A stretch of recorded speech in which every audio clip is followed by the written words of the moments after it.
आज मैं कुछ करने निकल पड़ी हूँ। मैं सही हूँ या गलत ये मुझे नहीं मालूम। अर्चना, थोड़ी देर संभालेगी कशिश को, एक जरूरी काम आ गया है। हाँ हाँ शालिनी, बिल्कुल।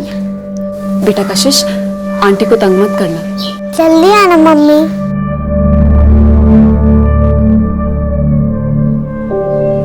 मैं वापस आऊंगी या नहीं ये भी मुझे नहीं पता।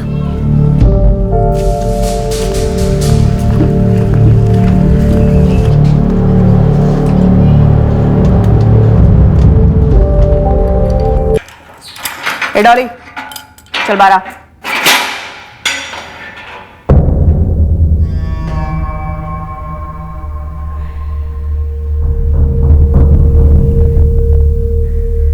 आज जो करने जा रही हूं ये मुझे सालों पहले करना चाहिए था।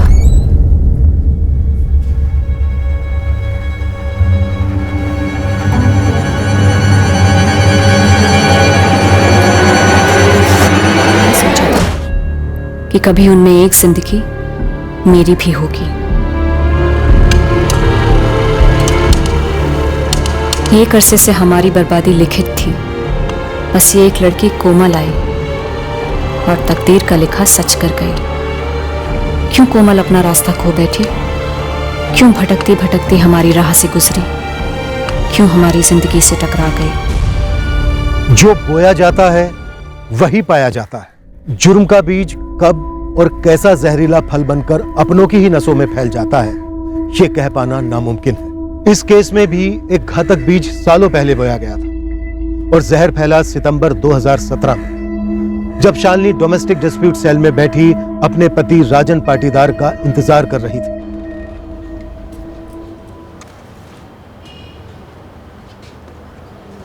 आज फिर लेट है तुम्हारा पति शालिनी।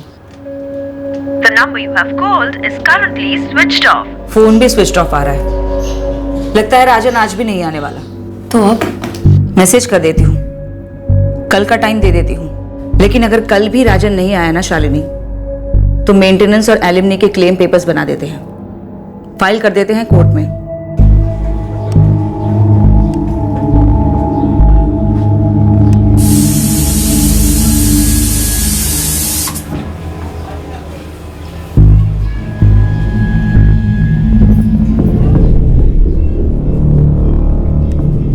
शालिनी का पति राजन अब उसे कभी नहीं मिलने वाला था। दरअसल राजन के घर में 2 लाशें पड़ी थी।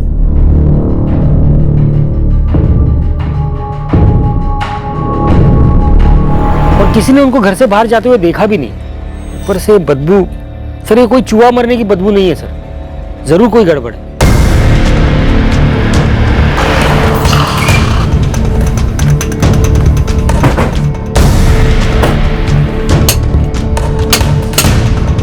नरेंद्र जी रिटायर्ड बुजुर्ग है, मोबाइल फोन नहीं रखते और उनके बेटे राजन का फोन स्विच ऑफ आ रहा है सर। मैं राजन की दुकान पे भी गया था सर, वो कल से वहां पर भी नहीं आया। रिश्तेदार है इनका कोई? हाँ, उनके छोटे भाई प्रकाश जी है, अहमदिया रोड पे रहते हैं, उनको फोन कर दिया है, वो आते ही होंगे।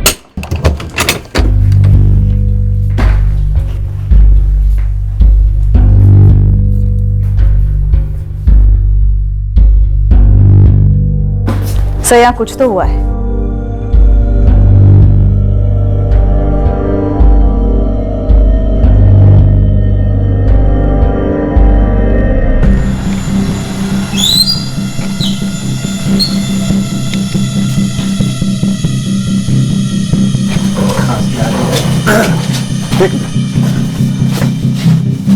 मुकेश जी, क्या हुआ?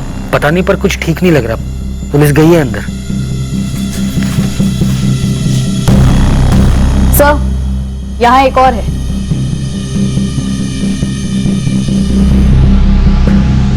ये मेरे बड़े भाई है, नरेंद्र पाटीदार। ये नरेंद्र जी का बेटा राजन है। ये सब कैसे हो गया? यही तो पता करना है। राजन का फोन उसकी लाश के पास मिला, स्विच ऑफ था। घर में कैश था जिसे छुआ तक नहीं गया था और क्राइम सीन को लूट का रंग जरूर दिया गया था।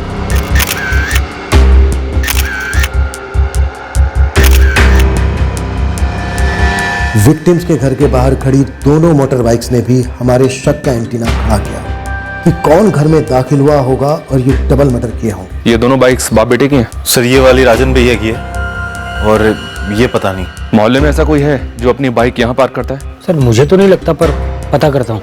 जल्दी पता कर।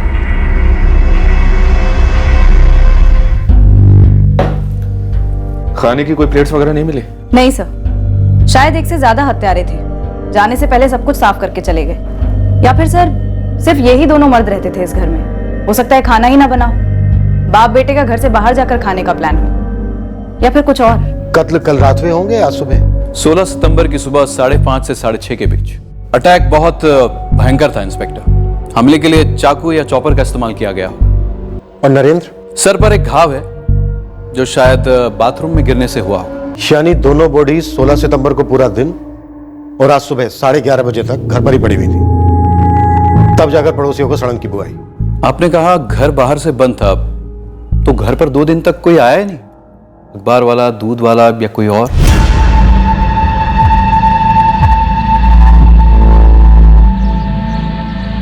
सर मैंने ये ताला पहले कभी नहीं देखा इनके दरवाजे पे, तो मुझे नहीं पता ये इनका है या किसी और का। मोनू, तुम्हारे फादर प्रकाश ज्यादा कुछ बोल नहीं रहे? सर दरअसल पापा और नरेंद्र ताऊ जी के बीच में 10 साल से कोई बातचीत नहीं हुई है, और पापा तो इस घर में कई साल बाद आ रहे हैं। क्यों? सर राजन शादीशुदा था, लेकिन पड़ोसियों का कहना है कि किसी ने भी राजन की पत्नी शालिनी को पिछले 5-6 महीनों से देखा ही नहीं है। मोनू, राजन की पत्नी शालिनी कहाँ है? सर वो राजन भैया और शालिनी भाभी अलग हुए थे, माने अलग अलग रह रहे थे। तो शालिनी भाभी मायके में अपनी बेटी कशिश और दोनों भाइयों के साथ रह रही हैं। तो इस बारे में शालिनी को खबर की है? नहीं की है सर, पड़ोसियों में से किसी के पास ना ही उसका नंबर है ना ही पता। नंबर मेरे पास है मैडम।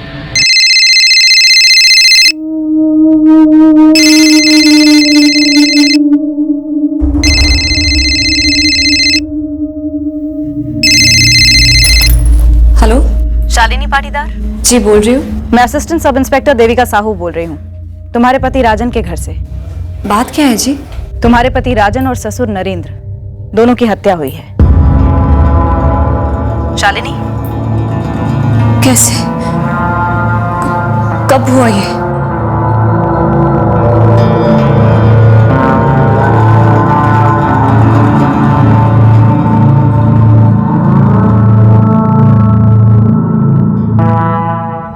सर राजन के घर के बाहर जो दूसरी बाइक खड़ी मिली है वो किसी मोहल्ले वाले की नहीं है।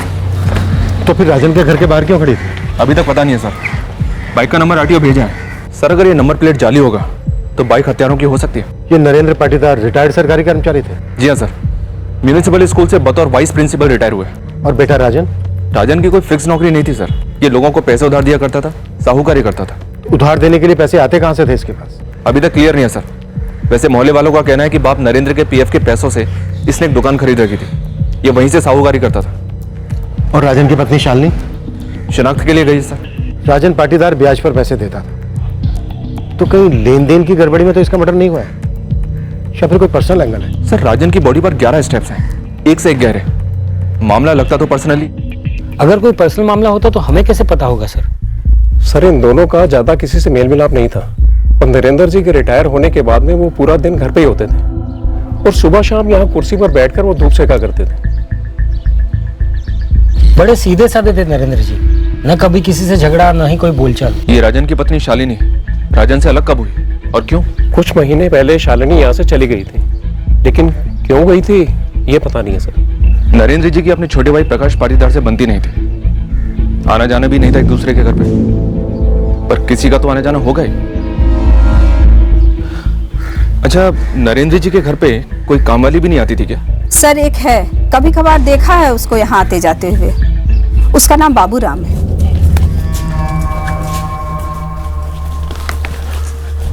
राम राम नरेंद्र जी। अरे राम राम बाबूराम, आजा। कहाँ मिलेगा ये बाबूराम?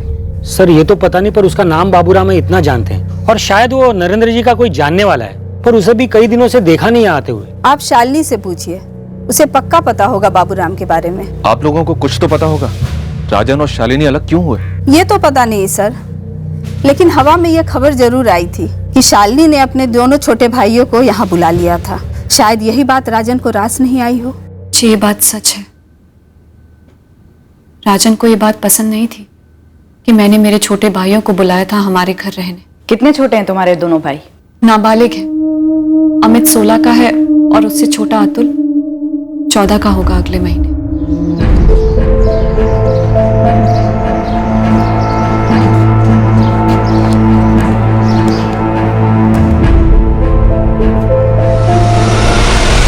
बहुत भयंकर तरीके से हत्या हुई तुम्हारे पति और ससुर की। कुछ अंदाजा है क्यों हुआ ऐसा?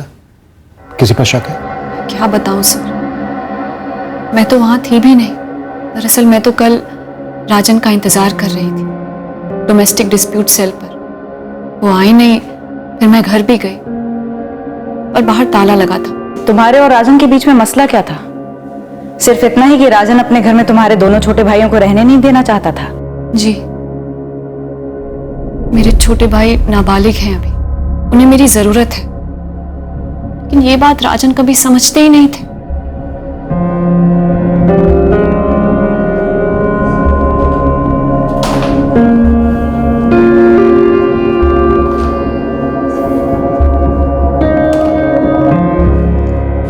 कुछ दिन तो रहने दीजिए राजन, उनका और कोई नहीं है। हमारी बच्ची कशिश का भी हमारे सिवा कोई नहीं है शालिनी। क्या मैंने कशिश की परवरिश में कोई लापरवाही की? आगे भी ना हो इसलिए कह रहा हूं। और ये क्या तुमने सब कुछ अपने सर पे ले रखा है? हा? तुम्हारी बहन सोनिया भी तो है, वो भी तो कुछ कर सकती है उनके लिए। मैं बड़ी हूं राजन, मेरी जिम्मेदारी बनती है। और अपने परिवार के प्रति तुम्हारी कोई जिम्मेदारी नहीं है।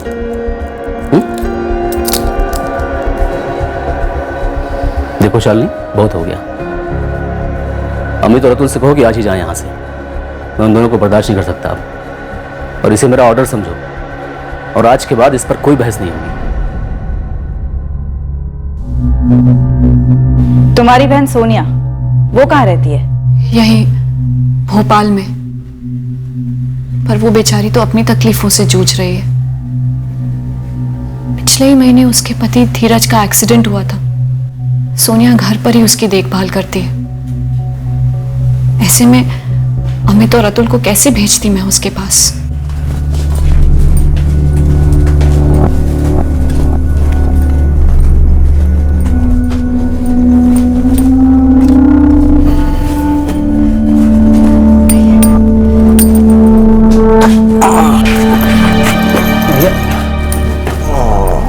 सिद्धेश सुन, मेरे मैनेजर अश्विन जी का घर पता है ना तुझे? तुरंत जाकर बोल दे मैं जल्द से जल्द ऑफिस ज्वाइन कर लूंगा। कैसी बातें कर रहे हैं आप धीरज भैया? आप आराम करिए अभी, या लंबी छुट्टी ले लीजिए, या बाद में कोई दूसरी नौकरी देख लेना। आप ढंग से खड़े भी नहीं हो पा रहे हैं। ऐसी हालत में आप काम कैसे करेंगे? सोनिया, अगर ऐसे ही बैठा रहा ना तो मेरी हालत और भी बिगड़ती चली जाएगी। अब भैया जो हो गया सो हो गया ना, अभी आप सिर्फ ठीक होने की सोचिए। अच्छा, मैं चलता हूँ।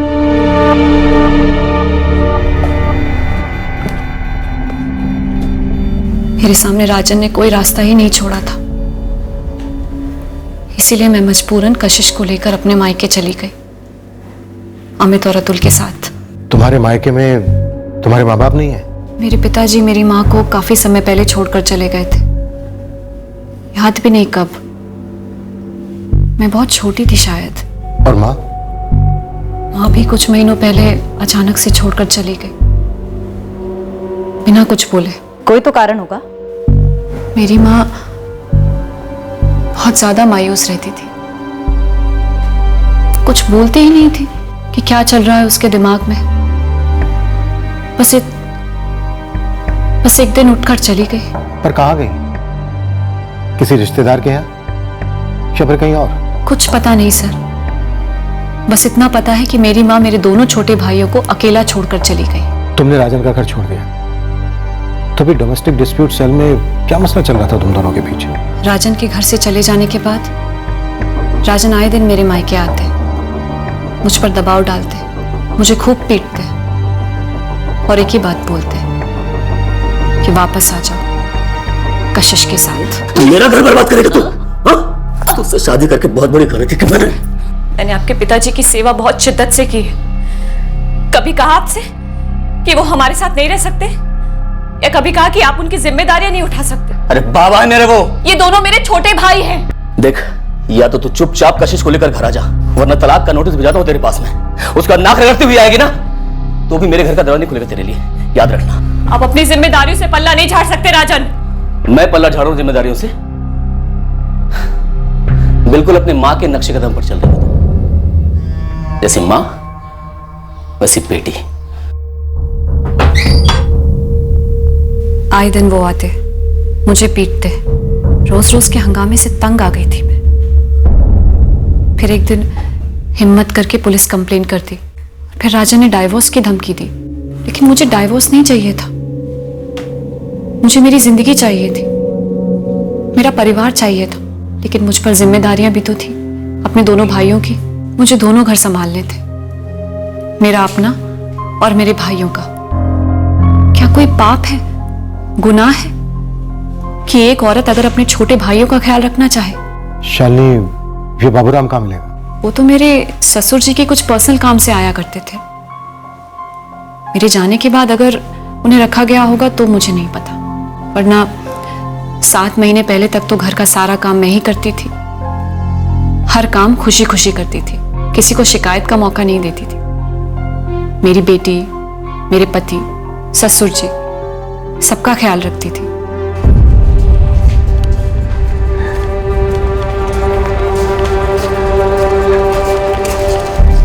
इस बाबूराम का हमारे पास कोई फोटो नहीं है, ना कोई नंबर है, ना कोई पता। गरुड़िया नगर में भी इसके बारे में किसी को कुछ नहीं मालूम है गुरु। और 15 सितंबर से ये बंदा आया भी नहीं है काम पे। बिल्कुल। और जिस तरह से ये दोनों कत्ल हुए, ये कोई निजी दुश्मनी का मामला लगता है गुरु। कोई चोरी हुई हो ऐसा लगता नहीं है, पर चोरी का रंग देने की कोशिश की गई।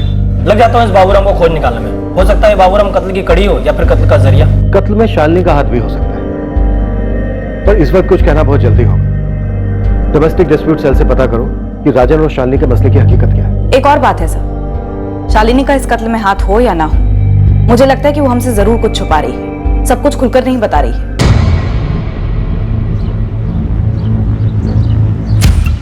लोग झूठ बोल सकते हैं, सच को छिपा सकते हैं, पर सच के पदचिन्ह सामने दिख ही जाते हैं और झूठ के दरवाजे तक ले ही जाते हैं। सर, हमने राजन पाटीदार के फोन का पासवर्ड क्रैक कर लिया। 15 सितंबर की रात 2:15 बजे यानी 16 सितंबर की अर्ली मॉर्निंग उसका फोन एक्टिव था। बात हुई थी किसी से। कॉल राजन ने किया था या किसी ने उसे किया था? उसे कॉल आया था किसी मोनू नाम के बंदे का। मोनू? मोनू पाटीदार? ये मोनू पाटीदार तो विक्टिम का चचेरा भाई है, पर उसने तो हमें कुछ नहीं बताया। हाँ सर, आप सही कह रहे हैं। मेरी 15 सितंबर की रात को राजन भैया से बात हुई थी, लेकिन एग्जैक्ट टाइम वो मुझे याद नहीं है सर। 15 की रात 2:15 बजे, यानी कि 16 तारीख की सुबह बात हुई थी तुम्हारी? हाँ सर, देर रात बात हुई थी। तो बिना देर की हमारे थाने पहुंचा। हम भी तो जाने कि रात को 2:15 बजे तुम्हारी राजन के साथ ऐसी भी क्या बात हुई थी, उसकी मौत से कुछ ही देर पहले।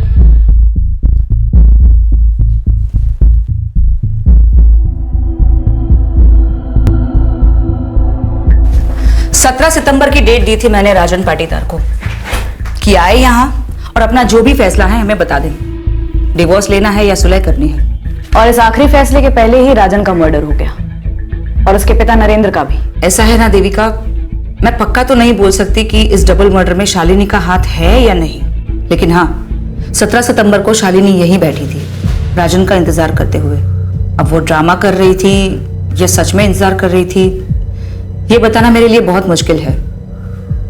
आखिर मैं एक काउंसलर हूं, जासूस नहीं। वंदना, आपको क्या लगता है, क्या राजन शालिनी से सच में डिवोर्स लेना चाह रहा था या सुलह करना चाह रहा था? सच बोलूं ना तो मुझे ये राजन का कैरेक्टर बिल्कुल समझ में नहीं आया, और ना ही ये समझ में आया कि शालिनी के माइंड में क्या चल रहा है। क्यों?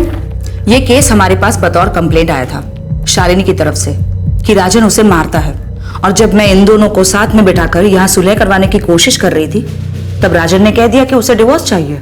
ठीक है, बहुत हो गया, इस बात को यही खत्म करते हैं। मैं तलाक के लिए राजी हूं। अगर दोनों का यही फैसला है तो बिना लड़ाई झगड़े के कर देते हैं डिवोर्स। क्यों शालिनी? मैंने अभी तक डाइवोर्स का नाम तक नहीं लिया, मुझे नहीं चाहिए डाइवोर्स। तो और क्या चाहिए तुझे? हाँ, दोनों की सवारी करेगी, एक तरफ अपने मायके की चाकरी करेगी और दूसरी तरफ मैं अकेला सड़ता रहूंगा, ना शादी का सुख ना औलाद का सुख। मैं घर लौटने को तैयार हूं।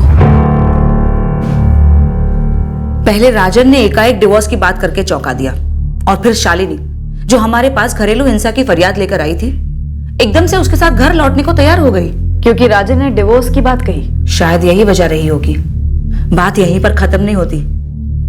जब राजन से मैंने कहा कि डिवोर्स के बाद कितने खर्चे होंगे एलिमनी और मेंटेनेंस को लेकर, तो फिर से पलट गया। कहा कि मुझे मंजूर है शालिनी मेरे साथ घर लौटे।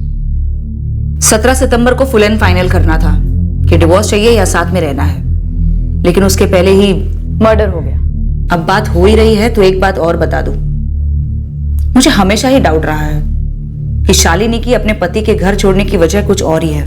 मतलब अपने भाइयों की देखभाल करने के अलावा कोई दूसरी वजह?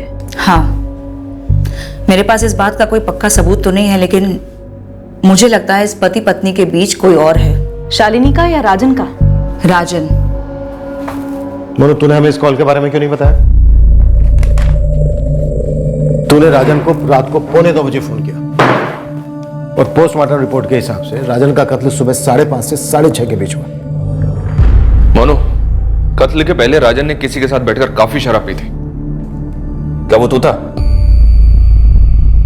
बिल्कुल नहीं सर, मैं तो घर पे था, घर ही से फोन किया था। रात के 2:45 बजे या तो कोई इमरजेंसी में फोन करता है या फिर प्रेम में। सर वो मैंने राजन भैया को इसलिए फोन किया था ये बताने के लिए कि मैं उनसे 3 लाख का लोन लेने के लिए तैयार हूँ। और ये रात को 2:45 बजे कहने की जरूरत क्यों पड़ी? सर उसके एक दिन पहले 15 की शाम को राजन भैया मेरी दुकान पे आए थे और ये ऑफर की बात तो एक अरसे से हम करते आ रहे थे। कैसा ऑफर? यही सर कि राजन भैया मेरे लिए पैसों का इंतजाम करने वाले थे लोन के लिए। और राजन ये इंतजाम कैसे करने वाला था? घर बेच के। तो क्या सच में घर बेच रहे हो आप? अब अच्छा ऑफर मिल रहा है तो क्या करूं? देख, दुकान तो ही है, वहीं ऊपर एक कमरा बना दूंगा, बाबूजी वहां शिफ्ट हो जाएंगे और मैं नीचे दुकान में, और घर का पैसा डाल दूंगा रोलिंग में, ऐश करूंगा। और शालिनी भाभी और कशिश वो दोनों वापस नहीं आ रहे हैं क्या? उनकी छोड़, काम की बात कर। तुझे नई दुकान डालनी है ना, यही सही मौका है। मैं तुझे बैंक से भी कम ब्याज पे लोन दूंगा, तेरा भी काम आसान हो जाएगा, मेरा ही फायदा। मैं सोच के बताता हूँ भैया। सोच, लेकिन ज्यादा मत। गरम पैसा हमेशा हाथ में नहीं रहता, सब लोन मांग रहे हैं। अब तू तो अपना खून है, तेरा फायदा मेरा फायदा, मतलब इससे अच्छा आइडिया क्या हो सकता है? घर का पैसा घर में ही रहेगा ना। मैं ही हिचकिचा रहा था क्योंकि मैंने सुन रखा था राजन भैया के तरीकों के बारे में। कैसे तरीके? सर राजन भैया कोई लोन की किस्त देने में एक दिन भी लेट करता ना तो उसको बहुत जलील करते, खूब खरी खोटी सुनाते, तू तड़ाक में बात करते, गिरवी में कोई ना कोई सामान उठवा लेते। मुझे ये सब में नहीं पड़ना था, लेकिन कम ब्याज का लालच था तो बस मैं रात में सोचने बैठा और फोन लगा दिया उन्हें। सर यकीन कीजिए मेरा, मैं झूठ नहीं बोल रहा हूं। राजन घर कैसे बेच रहा था? और शालिनी को यह बात पता थी कि राजन घर बेच रहा है? इन दोनों के बीच सुलह होने वाली थी, डिवोर्स। ये सब मुझे कैसे पता होता सर? तभी सामने से खुद मैंने पूछा राजन भैया से, शालिनी भाभी और कशिश उनका क्या होगा घर बेचने के बाद? मजा नहीं आ रहा है मोनू तेरे झूठ में। चल अब सच बोल दे, तेरे नरेंद्र ताऊ और राजन भैया को किसने मारा? सर मुझे कैसे पता होगा सर? आप मेरे मम्मी पापा से पूछे। आप वो जो फोन लोकेशन निकालते हैं ना सर, फोन लोकेशन निकालिए, आपको मेरे घर की लोकेशन मिलेगी। तुझे पता है हम फोन की लोकेशन भी निकालते हैं। सर टीवी पे हर क्राइम शो में तो वही दिखाते हैं ना। और ये भी दिखाते हैं कि शातिर से शातिर क्रिमिनल आखिर में पकड़ा ही जाता है। सर मैं कोई क्रिमिनल विमिनल नहीं हूं सर, मैं उस रात घर पे था, पूरी रात घर पे था सर। झोल है। जी हाँ सर। सर क्या वाकई में ऐसा हो सकता है कि राजन घर बेचने वाला हो, शालिनी को इसकी भनक तक ना हो? मुझे लगता है यहां कुछ लोग बहुत कुछ बोल नहीं रहे। अगर राजन का इरादा सच में घर बेचने का था सर, तो इस बारे में उसने किसी से तो बात की होगी, कोई तो घर खरीदने वाला भी होगा। और घर बेचने से शायद किसी को आपत्ति भी हो सकती है, शालिनी या फिर राजन के फादर नरेंद्र। क्या उनके जिंदगी भर की कमाई थी ये घर? सर मोनू के फादर प्रकाश और राजन के फादर नरेंद्र दोनों सगे भाई थे, पर दोनों में रंजिश थी। 10 साल से दोनों बात नहीं कर रहे थे। घर नरेंद्र ने खुद बनाया था या फिर पुश्तैनी था? और अगर पुश्तैनी था तो फिर ये घर ही मसला रहा होगा दोनों भाइयों के बीच। सर कमाल करते हो आप सर, मैं साफ साफ बोल चुका हूं जो बोलना था। मैंने कुछ नहीं किया सर, मुझे जाने दीजिए ना।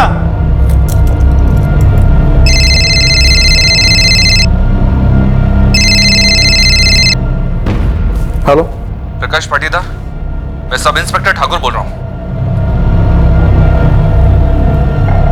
हाँ बोलिए। आपसे कुछ बात करनी है। किस बारे में? आपके बड़े भाई नरेंद्र और भतीजे राजन के कत्ल के बारे में। और अगर इसके अलावा और भी कोई बात है तो वो भी करेंगे। सर मैं ये पहली बार सुन रही हूँ। मुझे तो यकीन नहीं हो रहा है कि राजन अपना घर बेचना चाहते थे, वो भी मुझे बिना बताए। शालिनी, हमारे साथ लुका छुपी कौन खेल रहा है, मोनू या तुम? मैं राजन के बारे में क्यों कुछ छुपाऊंगी सर? मेरे बच्ची के पिता थे वो, उनसे सुलह करके घर लौटना चाह रही थी मैं। तुम वाकई में घर वापस लौटना चाह रही थी? सर आप मुझ पर शक कर रहे हैं? मुझ पर? Sir, RTO papers. राजन की बाइक के पास में जो बाइक पार्क थी वो किसी जितेंद्र चौबे के नाम पर रजिस्टर्ड है। ये जितेंद्र राजन के ही मोहल्ले का है? नहीं सर, उसके मोहल्ले से काफी दूर का एड्रेस है। ट्रैक कर लिया है उसे, जितेंद्र का नंबर भी निकाल लिया है। फोन ऑन है उसका, लेकिन उसे फोन नहीं किया है अभी तक। तुरंत उठा लो। मालिक वो आपका बाबूराम जो था, पाटीदारों के घर काम करने वाला। राम राम राजन जी। वो हवा हो गया भोपाल से, गायब। गायब कब हुआ? ये तो ठीक से किसी को पता नहीं है। उसका मोबाइल नंबर मिला है पर बंद है, और बंदा बोरिया बिस्तर के साथ गायब हुआ है। गुरु, इस बाबूराम का हमारे हाथ लगना बेहद जरूरी है। ये इस केस की अहम कड़ी हो सकता है। वैसे एक कड़ी हमारी भी हाथ लगी है। वो जो लावारिस बाइक के बारे में बताया था ना, राजन के घर के बाहर खड़ी थी, उसका मालिक ट्रेस हो गया, उड़वा लिया उसे। सर बाइक छुड़वा नहीं पाया था, इसलिए आपको वहां पर मिली। छुड़वा नहीं पाया? गिरवे रखी थी राजन के पास बाइक? 50,000 लिए थे राजन भाई से, सिर्फ 15,000 लौटा पाया था, और 1 साल से ऊपर हो गया था। जब नहीं लौटा पाया था तो राजन भाई चढ़ गए मेरे ऊपर। राजन भाई बाइक लेकर मत जाओ, मेरी खटिया खड़ी हो जाएगी। राजन भाई मैं ऑफिस जाता हूँ इस पर। ऑफिस जाता ना तो महीने के आखिर में सैलरी मिलती होगी तुझे, घर भी चलता होगा उसी से, गाड़ी में पेट्रोल भी डालता है। इतने साले किस्त तो बहुत दूर की बात है, सही ढंग से ब्याज भी नहीं लौटा पाया तू अभी तक। लौटा दूंगा। लौटा दे, तुझे बाइक लौटा दूंगा। 6 महीने हैं तेरे पास, पूरे पैसे मुझे मिल गए तो ठीक है, नहीं तो बेच दूंगा इसे। राजन भाई ऐसा मत करो राजन भाई। शेर बकरी से दोस्ती कर लेगा तो घास खाने के दिन आ जाएंगे। पैसे लेके आ, बाइक लेके जा। किस मुंह से उन्हें रोकता साहब, मैं बताओ। 4 महीने तक कुछ नहीं दे पाया, बाइक वहीं पड़ी रही। और तू वहां पहुंचा 15 सितंबर की रात को। गुस्से में आकर तूने राजन को मार डाला, और साथ में उसके बूढ़े बाप को भी। साथीदार कौन था तेरा? जो दूसरा देनदार? ये सब क्या बोल रहे सर आप? मैं ईमानदार आदमी हूँ, ईमानदारी से अपना काम करता हूँ। मैंने ना अपनी बहन की शादी के लिए 50,000 रुपये लिए थे राजन भाई से, क्योंकि मेरी उनसे पुरानी जान पहचान थी, और मैंने आज तक कोई गलत काम किया ही नहीं है। चुप रहना भी गलत काम होता है जीतू। तेरी ये बाइक की तस्वीर भोपाल के हमने हर अखबार में छापी थी। ऐसा हो ही नहीं सकता कि तूने देखी ना हो। देखी थी। फिर भी चुप रहा, क्योंकि चोर की दाढ़ी में तिनका? कोई तिनका इनका नहीं था सर, मैं डरा हुआ था। आप लोगों ने बाइक की तस्वीर ऐसे छापी थी जैसे बाइक का मालिक ही खूनी हो। मैंने ये सोचा कि मैं सामने से जाऊंगा, मेरी लग जाएगी। तो अब क्या कम लगेगी तेरी? सर मैं एक सीधा आदमी हूं, मेरी एक गलती कि मैं लोन नहीं लौटा पाया, लेकिन मेरा लौटाने का इरादा पक्का था और लौटा भी देता। राजन भाई जब बाइक लेकर गए थे ना, थोड़ा दुख हुआ था, तकलीफ हुई थी, लेकिन वो तो अपनी जगह गलत नहीं थे। मेरी कोई रंजिश थोड़ी थी राजन भाई के साथ। रंजिश गलत शब्द है। खटास थी हमारे बीच, खटास। वजह? जमीन। राजन जो घर बेच रहा था, पूछता नहीं था? सर पहली बात तो मुझे मालूम ही नहीं था कि वो घर राजन बेच रहा है कि नहीं। कैसे मालूम होगा?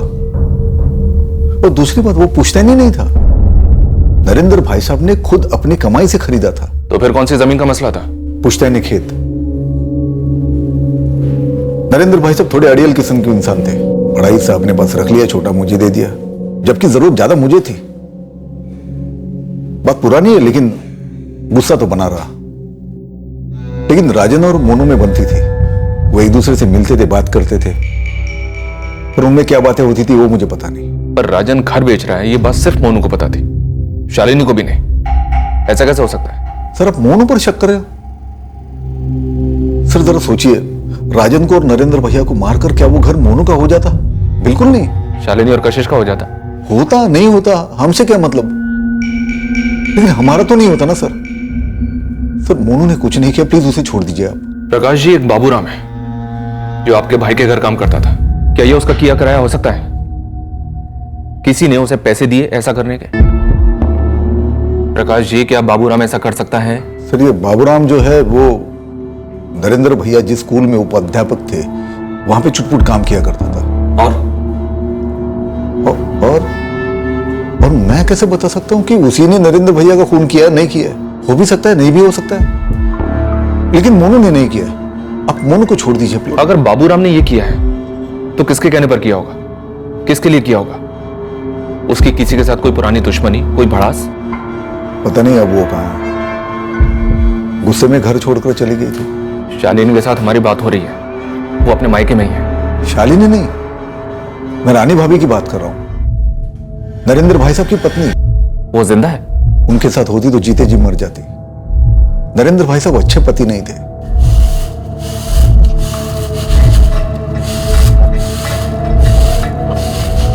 किसी ने भी हमें नरेंद्र पाटीदार की पत्नी रानी के बारे में ऐसा कुछ तो नहीं बताया। क्यों? क्योंकि उसके बारे में किसी को पता ही नहीं होगा। राजन जब 4-5 साल का था तब रानी भाभी घर छोड़कर चली गई थी, 25 साल पहले। इतने छोटे बच्चे को छोड़कर चली गई? वरना उन्हें दुनिया छोड़नी पड़ती थी।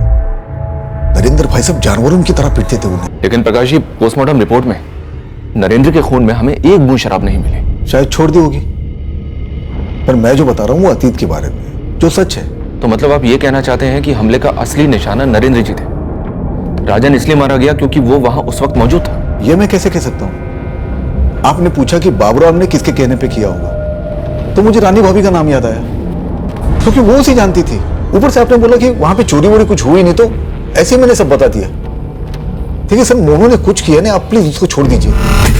शालिनी कह रही है कि उसे हमेशा बोला गया कि राजन की माँ उसके बचपन में ही मर गई थी। पता नहीं और कौन कौन से एंगल्स उभरने वाले हैं इस केस में, और इनमें से इस डबल मर्डर केस से किसका ताल्लुक है।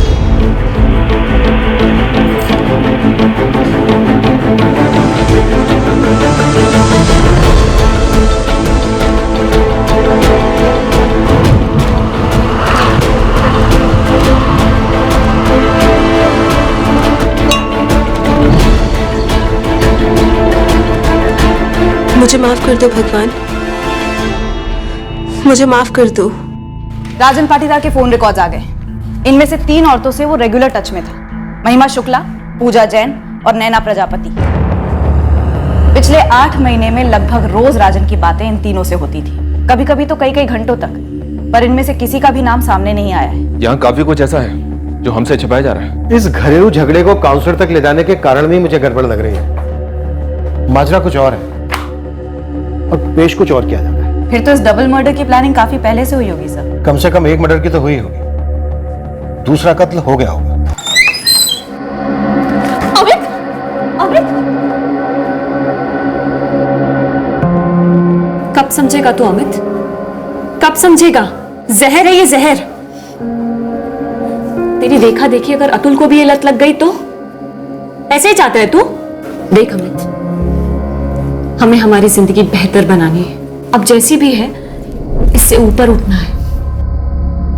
तुझे क्या लगता है जो तूने और अतुल ने झेला भुगता वो मैंने और सोनिया ने नहीं देखा? पर हमें अब वो सब भुलाना होगा, उन यादों के दलदल से बाहर निकलना होगा, लेकिन इस तरह से नहीं जैसे तू कर रहा है। सही तरीके से मेरे भाई। इस केस में हर कदम पर नए नए मोर्चे, नए नए एंगल्स खुल रहे थे तहकीकात के लिए, लेकिन कोई एक ठोस सुराग हाथ नहीं लग रहा था किसी भी एंगल में जो हमें सही दिशा में ले जाता। मालिक, आपके शक के दायरे में कौन नहीं है? मतलब संदिग्धों का पूरा गुच्छा है, चाबियों के गुच्छे की तरह।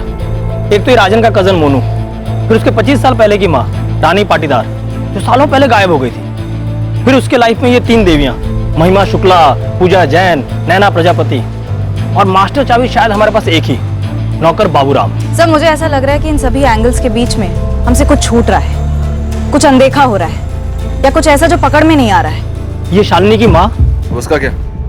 उसका क्या गुरु? मेरे को थोड़ा खटकता है कि ये शालिनी की शादी को 7 साल हो चुके हैं। 6 साल की उसकी बच्ची है। शालिनी की छोटी बहन सोनिया की शादी को भी 3 साल हो चुके हैं, और शालिनी की माँ का पति कई सालों पहले गुड बाय बोल गया। मतलब इस औरत ने अकेले अपने बलबूते पे इन दोनों लड़कियों को सेटल किया, और अब अचानक अपने दोनों नाबालिग लड़कों को छोड़कर ऐसे ही गायब हो गई। बात कुछ जमती नहीं है साहब। कुछ बनता है इधर? सर अगर टाइमिंग देखें तो केस वहीं से शुरू होता है। माँ गायब होती है, दोनों लड़के शालिनी के घर पहुंचते हैं, राजन और शालिनी में कश्मकश शुरू होती है, और फिर शालिनी अलग होती है अपने पति से, और फिर राजन की मारपीट शुरू होती है। डोमेस्टिक सेल में कंप्लेंट की जाती है, और जैसे ही मामला सुलझने वाला होता है डबल मर्डर हो जाता है। लग जा, खोज निकाल शालिनी की मां का। पता तो चले वो इस केस की चाबी है या फिर संदूक के अंदर का सबसे बड़ा राज। संदिग्धों की लिस्ट बढ़ती जा रही थी, हमारे पास कई एंगल्स थे, लेकिन अब इस केस में एक नया पहलू सामने आने वाला था। कोमल महतो था उस लड़की का नाम, जो थी तो एक अतीत के केस में शामिल, पर अब हमारी तहकीकात में एक महत्वपूर्ण पड़ाव साबित होने वाली थी। हमने नहीं सोचा था कि शालिनी की मां का इस केस से कोई ताल्लुक होगा, पर हम गलत थे। शालिनी और राजन भले हाल ही में अलग हुए थे, पर इस दूरी की जड़ जुर्म का वो बीज था जो शालिनी की मां ने बोया था। सही वक्त पे सही जगह उंगली रखिए साहब। हाथ में क्या है गुरु? यही कि ये शालिनी की मां कोई गायब वायब नहीं है। मतलब शालिनी झूठ बोल रही है? कहां है शालिनी की मां? आपके चौखट पे ही बैठी है साहब, मैडम अंदर है, रेवड़ी चौक थाने के लॉकअप में बंद है। अरे ओ आशा, अरे सुन रही है क्या? अरे हम कह दिए हैं तो क्या हुआ, जानवर तो नहीं है ना? बोले सूखी रोटियां तो ना खिलाया कर बहना। मैं पैसे दूं क्या खाना मंगवाने के लिए? तेरे हराम के पैसे तू रख अपने पास। तू जैसी गिरी औरत को सूखी रोटी तो क्या भूसे की रोटी में नहीं देनी चाहिए। डॉली जायसवाल नाम है शालिनी की मां का। फरवरी 2017 में पुलिस को टिप मिली थी डॉली के खिलाफ, धर दबोचा उसे। Charge 370 human trafficking. जी साहब, इस डॉली ने एक लड़की अगवा की थी और उसे धंधे पे चढ़ाया था। अपने घर से बिजनेस कर रही थी, सालों से इसका यही पेशा है साहब। लड़कियां खरीदती है, बेचती है और धंधे पे लगाती है। क्या पता कैसे हमारे रडार से शालिनी का बैकग्राउंड छूट गया। शालिनी ने हमारे रडार से बाखूबी छुपाया इसे। पर डॉली के बैकग्राउंड का राजन पाटीदार और नरेंद्र पाटीदार के कत्ल से कनेक्शन क्या बनता है गुरु? बन सकता है मालिक। कोई लीड है? मेरा एक हिस्ट्री शीटर दोस्त है फैजल, डॉली ने उसे लॉकअप में बुलाया था अभी पिछले महीने अगस्त में। सलाम डॉली जी।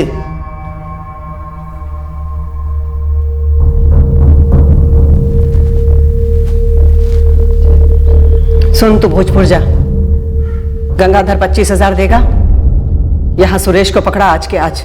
जिसको पैसे भेजे गए थे वो सुरेश कौन है ये अभी तक पता नहीं चला है साहब। हो सकता है राजन कुमार की सुपारी दी गई हो और नरेंद्र साथ में मारा गया। सुपारी किसे दी गई? सुरेश को? नहीं सर, लेकिन सर ये सुरेश कोई जरिया हो सकता है जिसने सुपारी दी नरेंद्र के नौकर बाबूराम को। और बाबूराम गायब है, तो इस एंगल में दम लग रहा है साहब। पर इतना सब शालिनी के लिए? क्यों नहीं साहब, डॉली की जगह शालिनी अपने दोनों भाइयों की मां बनकर रह रही है, और तब से रह रही है जब से ये डॉली फरवरी में अंदर हुई है। और शालिनी ने आप लोगों से ये झूठ बोला कि डॉली अपने दोनों बच्चों को छोड़कर चली गई है। मुझे लगता है ये सब अंदर का खेल है। ये कांड माँ बेटी की मिली भगत हो सकती है। अब तो शालिनी से कड़ी पूछताछ बनती है और इस डॉली का कच्चा चिट्टा और खोलना। क्या केस था जिसमें अंदर हुई, उसकी डिटेल्स भी निकलो।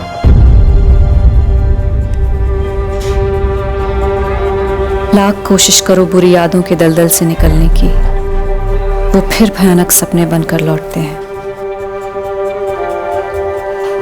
कई जिंदगियां बर्बाद हुई थी अतीत में, कई जिंदगियां बर्बाद हो रही हैं वर्तमान में, और आने वाले दिनों में और जिंदगियां दांव पर लगेंगी।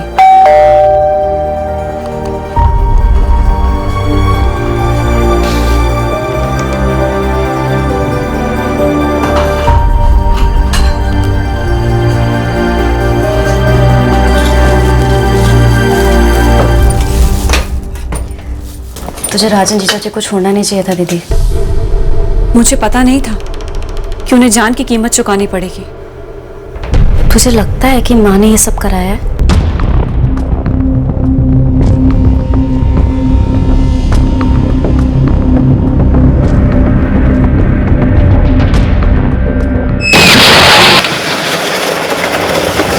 अरे गाड़ी, अरे फटाफट एम्बुलेंस को फोन लगाओ। अब भी एंगल्स अनेक थे, सवाल बेशुमार थे, और हम तरस रहे थे उस ब्रेक थ्रू, उस एक ठोस सुराग के लिए जो कील ठोक देता इस केस में। ये 7 महीने पहले का ट्रैफिकिंग केस क्या था जिसके चलते शालिनी की मां डॉली जायसवाल गिरफ्तार हुई थी? क्या इस हत्याकांड का शालिनी के बहनोई धीरज गुर्जर के एक्सीडेंट से कोई ताल्लुक था, या इस केस का कनेक्शन उन 3 लड़कियों से था जिनसे राजन पाटीदार की अक्सर फोन पर बातें होती थी, जिसके चलते शालिनी ने गुस्से में अपनी मां डॉली के जरिए राजन का कत्ल कर दिया? क्या इस डबल मर्डर केस में बाबूराम एक अहम खिलाड़ी था? क्या उस तक पहुंचने से इस केस को ब्रेक थ्रू मिलने वाला था?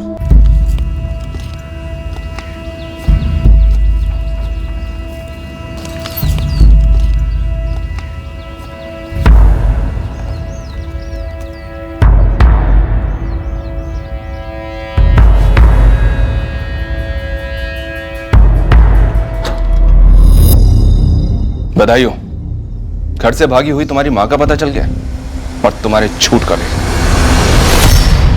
ए डॉली, चल बाहर आ। दूसरा पुलिस स्टेशन से बुलावा आया तेरे लिए। क्योंकि ना तो मैं हमेशा यहाँ रहने वाली हूँ और ना तेरी हमेशा चलने वाली है। हेलो, महिमा शुक्ला। जी आप कौन? Assistant sub inspector Devika Sahu बोल रही हूँ। राजन पाटीदार मर्डर केस में तुमसे पूछताछ करनी है। राजन पाटीदार? अब ये मत कहना कि तुम उसे जानती नहीं थी। जी जानती थी। कैसे जानती थी? जैसे भी जानती थी, आपको क्या? मेरा निजी मामला है, समझिए आप। मर्डर किसी का निजी मामला नहीं होता पूजा। राजन के मर्डर से मेरा कोई लेना देना नहीं है। आगे बोलो। बहुत तेवर हैं। सवाल भी तो आपके ऐसे हैं। क्या रिश्ता है राजन के साथ? अरे क्यों बोलूं? अब तो तू बोलेगी ही बोलेगी। गरोड़िया नगर पुलिस थाने आ जा अभी। धमकी मत दे, समझी? चल, नहीं आती। क्या करेगी? तू आती है या घसीट कर लाऊं तुझे? एड्रेस बोल अपना। मैडम प्लीज आप एड्रेस मत लो। आप मुझे जहाँ बोलेंगे, जब बोलेंगे, मैं आने को तैयार हूँ। मैडम प्लीज आप घर मत आइए। नैना, जितनी देर तुम प्लीज प्लीज बोलने में लगा रही हो, उतनी देर में तो तुम यहाँ आ जाती। नहीं मैडम, आज मैं घर से बाहर नहीं निकल सकती।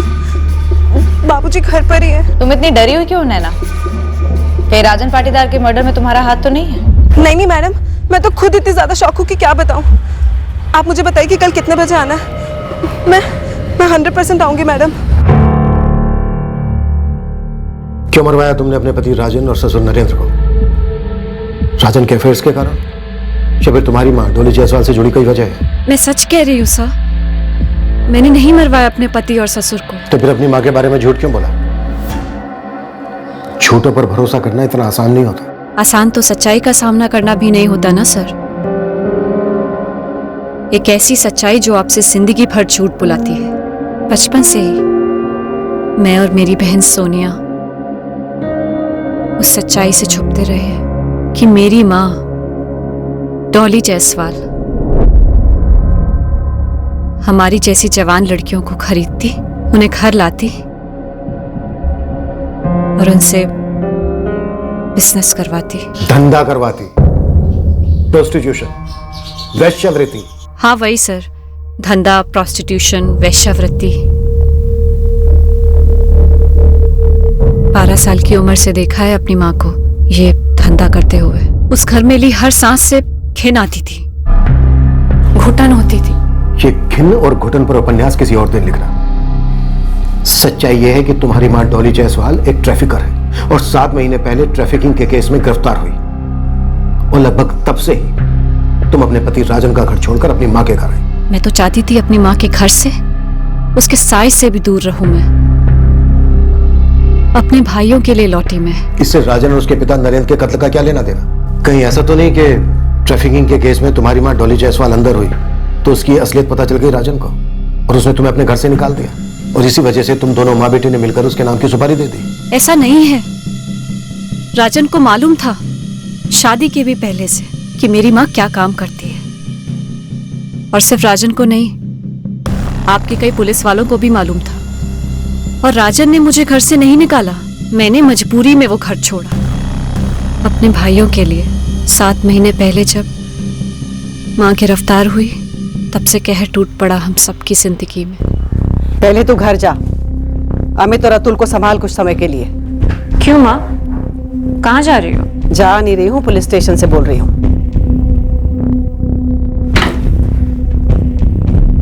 Police station? अब क्या किया तूने? तू घर जा, अमित और अतुल का ख्याल रख। मैंने सोनिया को भी बोल दिया है। पर बता तो सही, अब किया क्या है तूने? हेलो हेलो,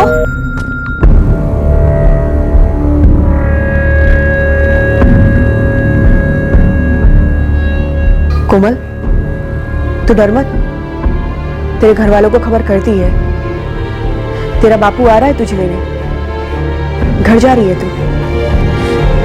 मैं तो पहले से ही घर जाना चाहती थी। उन्होंने बोला वो मुझे घर ले जाएंगे, लेकिन उन्होंने मेरे साथ फिर से शुरू कर दिया। क्यों? बंद कर दिया था क्या? कोई और काम करने की औकात है डॉली की? सर बताइए तो हुआ क्या? 16 साल की लड़की कोमल महतो बाहर बैठी है, अपने चाचा के घर से भागकर अपने माँ बाप के घर लौट रही थी। भोपाल स्टेशन पर तेरी माँ का वो दलाल नदीम गिद्ध की तरह लपक गया और तेरी माँ तब से धंधा करवा रही है उससे, घर से। और कितना बर्बाद करोगे हम सबकी जिंदगी को? तुम्हें शर्म नहीं आती? अरे वो लड़की 16 साल की है और तुमने वादा किया था ना कि सोनिया की शादी के बाद फिर कभी नहीं करोगी। तोड़ दिया, तेरे दोनों भाइयों के लिए तोड़ दिया वादा। किस्मत थी हम दोनों बहनों की, जो बचपन में ही तुमने हमें धंधे पर नहीं बैठा दिया। किस्मत नहीं शालिनी, माँ का प्यार था वो। माँ तेरे अंदर सिर्फ बच्चे पैदा करने के लिए थी, कर दिए ना बच्चे पैदा, अब पीछा छोड़ो हमारा। मुझे तो शर्म आती है तुम्हें माँ कहने से भी, जो दूसरों के बच्चों को नुचवाकर उनसे पैसे कमाती है। ये आदर्शवादी बकबक तब करनी थी जब मैंने शुरू किया था। उस समय तो दोनों बहनें बड़े सूट बनवाया करती थी उस पैसे से। उसी पैसे से मैंने तेरी शादी की थी। जब सोनिया की शादी की थी तब भोपाल से इंदौर 3 लड़कियों को पार किया था। तब क्या याददाश्त खो बैठी थी अपनी? गूंगी बहरी अंधी हो गई थी? तुम दोनों बहनें तो अपनी जिंदगियों में मस्त हो, तो क्या मेरी जिंदगी खत्म हो गई है? तेरे दोनों भाइयों की जिंदगी खत्म हो गई है? कल को उन दोनों की शादी हो जाएगी और वो दोनों जाके अपनी बीवियों के पल्लू में बैठ जाएंगे, तब तेरी इस बदनसीब मां का क्या होगा, कभी सोचा है तूने? क्या तेरा वो बाप आएगा अपनी पेंशन लेकर? 4-4 बच्चे गले मड़ के फुट गया साला। जा जाकर ढूंढ उसे, और उसे जाकर सुनाना ये महात्मा वाला भाषण, समझी? जिस माँ ने हमें जन्म दिया उसने जीते जी मार भी डाला, लेकिन माँ की एक बात सच थी कि उसी धंधे के पैसे से हमारी परवरिश हुई थी। पर इस सबसे तुम्हारे पति राजन का क्या ताल्लुक? उसे क्यों मार डाला? मैंने राजन को नहीं मारा। राजन कोई दूध का धुला हुआ नहीं था, फिर भी मेरे लिए उस नरक से निकलने का एक जरिया था वो, जो मेरी माँ ने बना के रखा था उस घर में। राजन मुझे अक्सर पीटता था। उसका घर छोड़ के आई थी उसके पहले से ही। लड़कियां तो नहीं बेचता, माँ की तरह गैर कानूनी तरीके से पैसे तो नहीं कमाता, तो सब बर्दाश्त कर लो। फिर इस बर्दाश्त की हद कैसे खत्म हो गई? मैंने राजन को नहीं मारा सा। हाँ, मैंने आपसे झूठ कहा अपनी माँ के बारे में, लेकिन ये सच है, राजन को मंजूर नहीं था मेरे भाइयों का उसके घर में रहना। नफरत करता था उनसे, मेरे पूरे खानदान से। कोई मौका नहीं छोड़ता था ताने सुनाने का। ऐसे में मैं क्या करती सा? अपने भाइयों को तो नहीं छोड़ सकती थी। एक क्रिमिनल है फैजल। फैजल को तुम्हारी माँ डॉली ने भोजपुर भेजा, किसी गंगाधर से पैसे लेकर यहाँ किसी सुरेश को देने के लिए। मुझे इस सब के बारे में कुछ नहीं पता। शालिनी, झूठ बहुत ज्यादा दिन नहीं चलता, सच बोल दो। जिस माँ से तुम्हें इतनी तकलीफ थी, उसी के जरिए अपने पति राजन को मरवा डाला? जी नहीं, राजन जैसा भी था मेरी माँ से तो बेहतर ही था। उसकी हरकतें चाहे जितनी भी ओछी थी, मेरी माँ की हरकतों से तो कम ही थी। अगर आप ये कहना चाहते हैं कि मेरी माँ ने सुपारी दी होगी राजन को मरवाने की, तो सच कहूं सर, मुझे कोई ताज्जुब नहीं होगा। पर वो राजन को क्यों मरवाती? ऐसा क्या बिगाड़ा होगा राजन ने उसका? अरे आशा, तू ही पूछ लेती जो पूछना था। अब जेल के अंदर से कौन सी लड़कियां बेचने लग रही हूं मैं? सर, मेरे लैंडलाइन पर एक अज्ञात कॉलर ने फोन कर टिप दी थी कि डॉली जायसवाल ने एक नाबालिग लड़की कोमल को अपने घर पर रखा है और उससे धंधा करवा रही है। हाँ जानता हूँ, 7 महीने पहले का केस है, पर रीओपन करना होगा। मुझे डाउट है कि कहीं ये टिप तुम्हें शालिनी के पति राजन पाटीदार ने तो नहीं दी थी? विक्टिम राजन पाटीदार ने? हाँ, 3 अफेयर्स एक साथ चल रहे थे राजन के। शायद डॉली को पकड़वाकर वो शालिनी को अपने घर से निकालने की फिराक में हो, और डॉली ने बदला लेने के लिए राजन का मर्डर करवाया हो सकता है शालिनी भी इसमें शामिल हो। ठीक है सर, पता लगाता हूँ उस अज्ञात कॉलर के बारे में। आप मेरे पति को बीच में क्यों ला रही हैं? मत कीजिए, मैं बोल रही हूँ ना कि मैं जानती हूँ राजन को। तुम अब भी पूरा सच नहीं बोल रही हो महिमा। ये रहे तुम्हारे फोन रिकॉर्ड्स। रोज बात होती थी तुम्हारी राजन से। हाँ, मेरा अफेयर था राजन के साथ, लेकिन हमारा संबंध सिर्फ जिस्मानी था और कुछ भी नहीं। कहाँ मिले? मेरे पति ने लोन लिया था राजन से। एक बार जब वो टूर पे थे तब राजन घर आया था वसूली के लिए, तब मिले। उसके बाद से जब मेरे पति घर पे नहीं होते थे, मैं राजन को घर पे बुलाती थी। शायद तुम्हारे पति को पता चल गया हो, उसने मरवाया हो। नहीं मैडम, मेरे पति तो महीने में 15 दिन शहर के बाहर रहते हैं। उन्हें तो मालूम भी नहीं था कि मेरे पास ये दूसरा नंबर है। मेरे पति को इस बारे में कुछ भी मालूम नहीं है, ना मुझे कुछ मालूम है। मैं तो उसकी बीवी शालिनी को भी नहीं जानती। राजन का कत्ल, वो भी जेल के अंदर से। पहली बात तो ये है साहब कि राजन मेरा दामाद था, मेरी बड़ी बेटी शालिनी का पति। अपने हाथों से बसाया था मैंने उसका घर, और वही घोंसला मैं खुद जला दूंगी। अगर तेरी जान खतरे में आए ना तो तू अपने दामाद को क्या, अपनी बेटी को भी जला देगी डॉली? मैं कोई बहुत इमोशनल औरत तो हूं नहीं, और ना ही मुझे रोने धोने या ड्रामा करने की आदत है। हाँ, मैंने लड़कियां बेची, धंधा भी करवाया उनसे, लेकिन पहले मैं खुद धंधे पर बैठी साहब, ताकि अपने 4 बच्चों को पाल सकूं। पढ़ी लिखी नहीं हूं ना, कुछ आता भी नहीं था, ये सब आसानी से हो गया मुझसे। हमारे मोहल्ले में एक औरत थी, उसने ये रास्ता दिखाया और मैं उस पर चल पड़ी। लेकिन इतने सालों में मैंने अपने बच्चों पे कभी आंच नहीं आने दी। कत्ल किससे करवाया तूने डॉली? नरेंद्र पाटीदार के नौकर बाबूराम से? कत्ल तो क्या, मुझे थप्पड़ के नाम से भी चिढ़ है। इतनी लड़कियों से धंधा करवाया मैंने, किसी से भी पूछ लो। बड़ा लाड करती थी उनका, खाना, कपड़ा, पिक्चरें दिखाना, दिवाली, ईद, सब कुछ। फैजल से सुरेश तक पैसे पहुंचाए, किस लिए? वो रुपए मेरे दामाद नंबर 2 सोनिया के पति धीरज गुर्जर के लिए थे। उसका एक्सीडेंट हो गया था।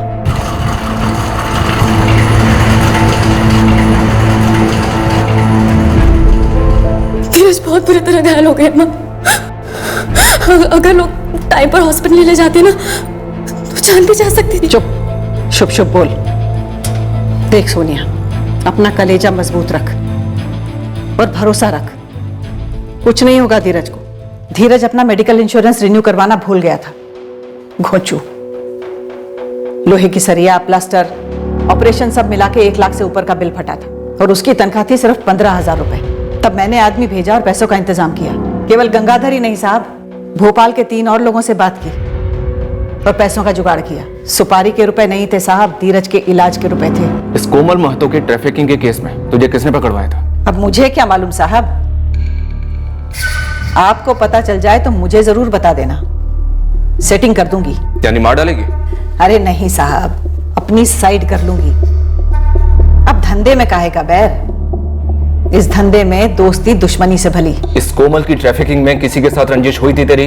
कोमल की ट्रैफिकिंग मैंने नहीं, किसी और ने करवाई थी साहब। आ जाओ, जाओ, इसे अपना ही घर समझो। हाँ, यहाँ बैठो। अब चिंता करने की कोई जरूरत नहीं है कोमल। ये जो डॉली आंटी है ना, ये बहुत अच्छी है।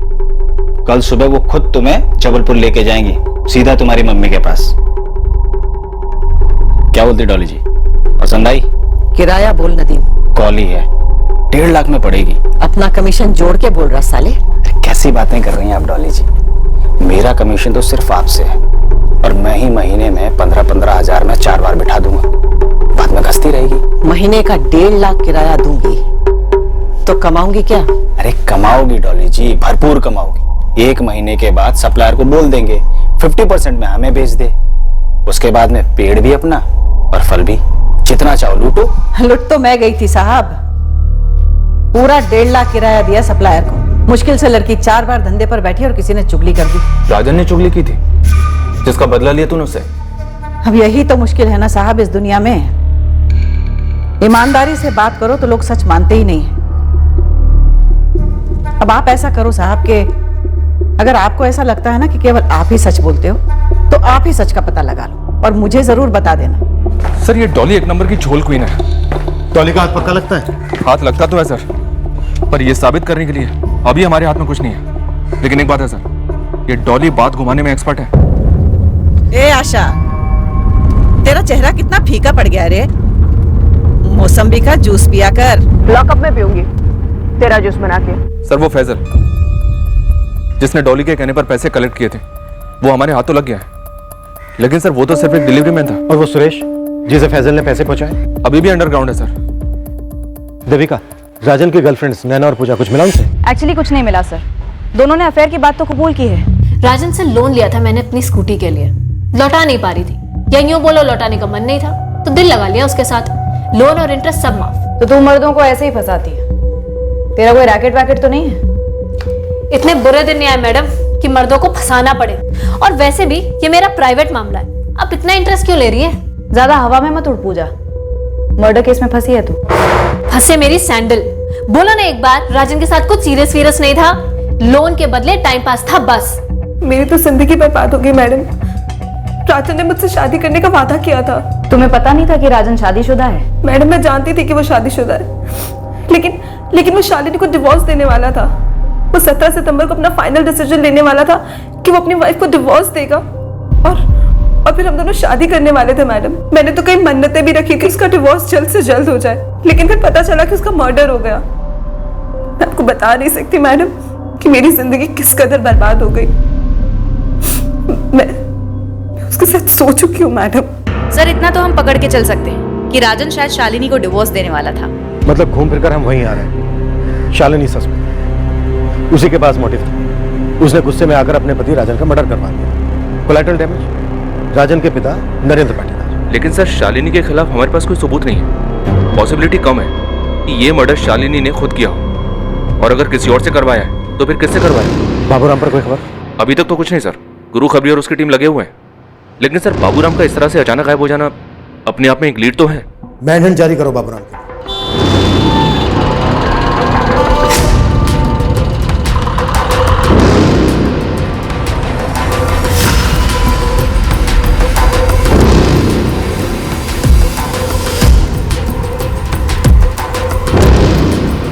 एक आंसू बहाने की जरूरत नहीं है उस लीचड़ राजन के लिए। 3 औरतों को घुमा रहा था, बताया था पुलिस ने मुझे। एक से तो शादी का वादा भी कर चुका था, और इसीलिए तुझे तलाक दे रहा था, है ना? इसीलिए मरवा दिया तुमने उसे? कोमल महतो के बारे में चुगली किसने की थी? मतलब तुमने ही राजन को मरवाया? धीरज का एक्सीडेंट किसने करवाया शालिनी? क्यों खेल रही हो तुम हमारी जिंदगियों से? मैं खेल रही हूँ? पुलिस वालों को लगता है कि ये सब मैंने करवाया, और मुझे क्या लगता है पता है? मुझे लगता है कि राजन को तूने मरवाया है, क्योंकि तुझे पता चल गया था कि राजन तुझे छोड़ने वाला है, और इसीलिए तूने उससे मरवा दिया, क्योंकि उसके बाद उसका जो कुछ भी है वो तुझे और कशिश को मिले। ठीक कह रही हो ना? देख शालिनी, अगर तूने ऐसा कुछ किया भी है ना, तो भी मैं तुझसे नफरत नहीं करूंगी, क्योंकि मैं समझती हूं कि तूने ये सब अपनी बेटी के लिए किया है। तू बोल, मैं ले लूं सारा पाप अपने सर? तेरे लिए करूंगी शालिनी, लेकिन एक वादा लूंगी तुझसे कि अमित और अतुल दोनों को तू सेटल करेगी। उनके मां और बाप दोनों बनकर। और अगर ये तूने नहीं किया है ना शालिनी, तो कसम है जिसने भी किया है उसकी खैर नहीं। वैसे कभी सोचा है कि सुनसान अंधेरी सड़क पे रात के 10:30 बजे घर वापस आने वाला आदमी, अपना धीरज, कोई उसकी बाइक को ठोकर मार के भाग जाता है?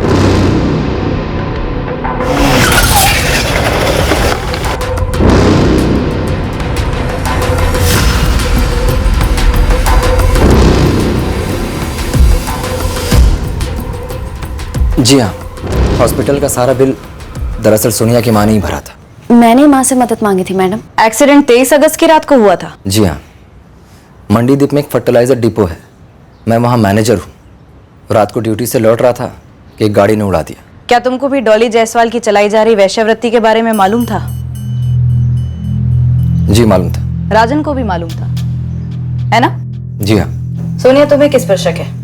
राजन को किसने मरवाया होगा? तुम्हारी बहन शालिनी ने या फिर तुम्हारी माँ डॉली ने? मैं अपनी माँ और बहन पर शक करूं क्योंकि आप शक कर रही हैं। हमें शक तो है, पर कड़ियां नहीं मिल रही हैं।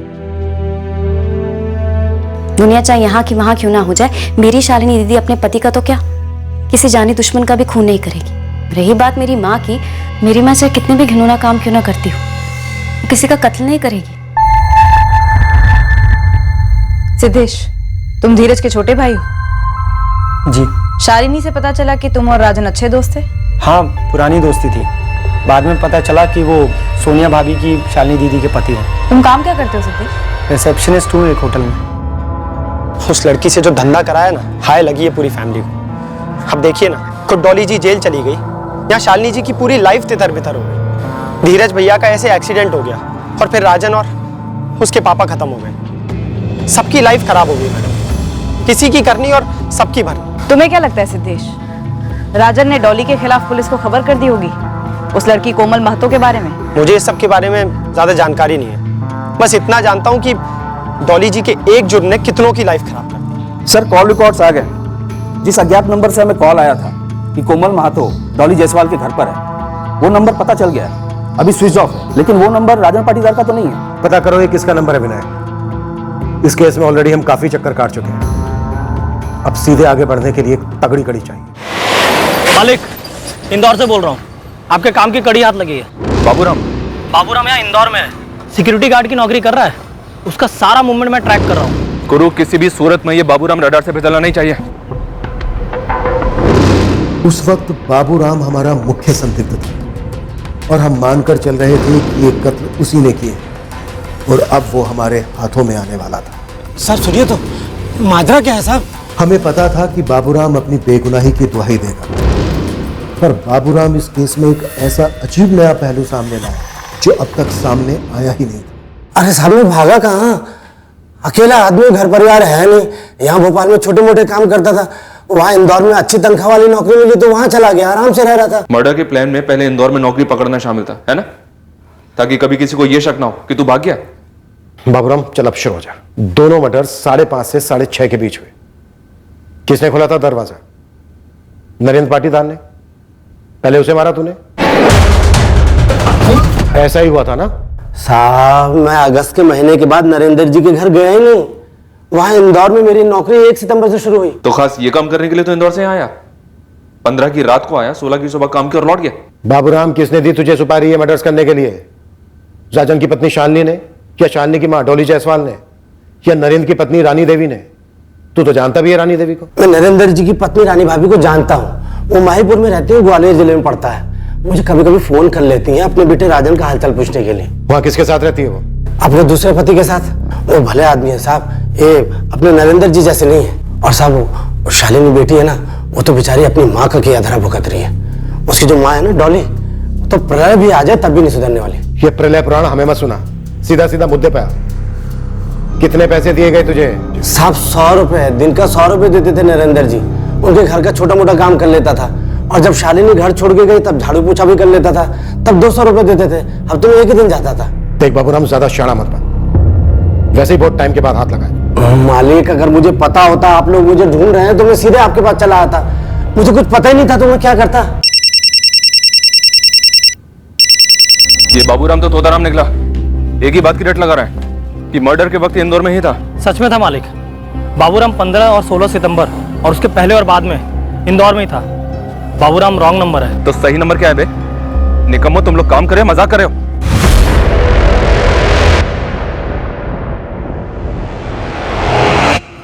ले जा तू।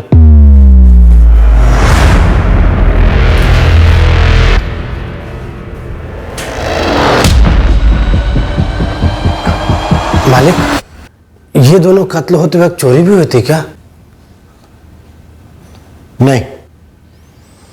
ठीक। फिर क्यों पूछा तूने? होनी चाहिए थी क्या? पहले भी हुई थी ना चोरी, तो इसलिए सोचा कि वो। कब हुई थी? जुलाई या अगस्त में। किसने की थी चोरी? निकाल बाहर, निकाल निकाल बाहर। मेरा सब्र बता, जो जो चुराया सबका सब बाहर निकाल, निकाल।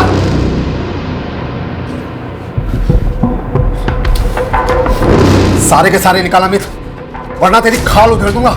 इतने ही थे तेरी अलमारी में, और ज्यादा भौंक मत बुड्ढे। क्या बोला? बुड्ढा है तेरी तब। क्या हुआ? हुआ क्या है? अरे मेरी बाहर आग क्या लग गई? ये घर के अंदर घुस गया चोरी करने के लिए, और ऊपर से बदतमीजी अलग कर रहा है। 100 की सिर्फ 2 पत्तियां ली थी मैंने, और कौन सा बड़ा इतना खजाना लूट लिया जो फुदक रहा है इतना? हाँ चल थाने, चल थाने, तू थाने चल, रोक। इसीलिए राजन ने इन दोनों भाइयों को घर में पनाह नहीं दी। अपनी माँ की देखा देखी में क्रिमिनल बनने की तैयारी में है दोनों। वो लड़का अमित शालिनी का भाई चर्ची है। जब नरेंद्र जी के घर रहता था ना, तब भी उसने 2-3 बार पैसे चुराए थे अपनी बहन के पर्स से। तब भी शालिनी ने उससे डांटा था। अमित, क्या तुम 15 सितंबर की रात 16 सितंबर की सुबह अपने जीजा राजन के घर गए थे? आप लोग यकीन क्यों नहीं कर रहे हैं? मैंने बताया ना, उस रात घर पर ही था, ये कहीं नहीं गया था। तुम तो रहने ही दो, तुमने भी कम झूठ नहीं बोले हमसे, बहुत कुछ छुपाया है। अमित, जवाब दो। आप लोग ये सवाल कर ही क्यों रहे हैं? क्या साबित करना चाहते हैं कि इस बच्चे ने मेरे पति और ससुर को मार दिया? होश में तो है आप लोग? ये रहता है होश में कभी? नशे के लिए पैसे नहीं चुराता है? कभी इसने बताया तुमसे कि राजन के घर से जब तुम लोग अपनी माँ के घर चले गए थे, उसके बाद ये राजन के घर गया था एक बार चोरी करने, तुम्हारे ससुर ने इसे रंगे हाथ पकड़ा था? देखिए सर, 100-200 रुपए चुराना एक बात है और 2 लोगों का कत्ल कर देना दूसरी। और मैं आपको कितनी बार बता चुकी हूं कि अमित उस रात घर पर ही था। अमित, जो भी सच है बता दे, वरना तेरी मुसीबत और बढ़ेगी। सर, आप मेरे भाई को ऐसे धमकी नहीं दे सकते। सवाल अमित से हो रहे हैं, जवाब भी अमित देगा। अमित, क्या ये दोनों मर्डर्स तुमने किए हैं? सर आप शालिनी, बोलो अमित, क्या ये दोनों मर्डर्स तुमने किए?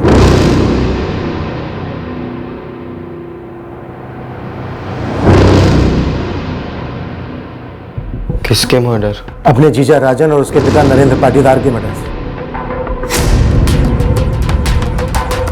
नहीं।